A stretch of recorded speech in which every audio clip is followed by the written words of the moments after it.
In this video, I'm going to teach you how to link WordPress to bank account. So in order to do that, first head over to wordpress.com. You can click on this Get Started option right here in order to create an account, or click on this Login option right here in order to log into one. So on my case, since I already have an account, let me head over and click on this Login. Now, here is my actual dashboard on WordPress. So what we can do is we can just head over right here to the Plugins option. Click on this Add Plugin.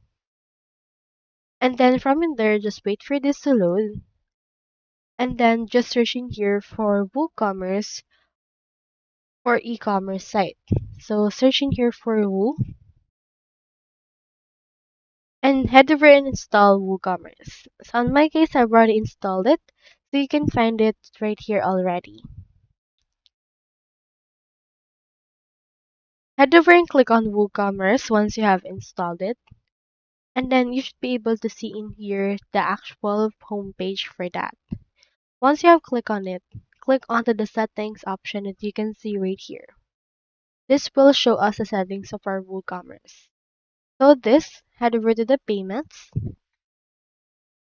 And then in here, what you can do is you can head over and then choose in here a payment provider. Let's choose in here this Take Offline Payments option. Now in here, you can see this direct bank transfer.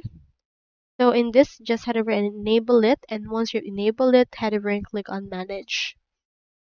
In this, you can just customize this. Input right here the title, the description, instructions, and in here, click on this Add Account.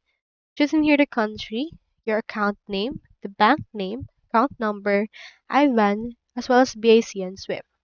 Once you're done, head over and save this.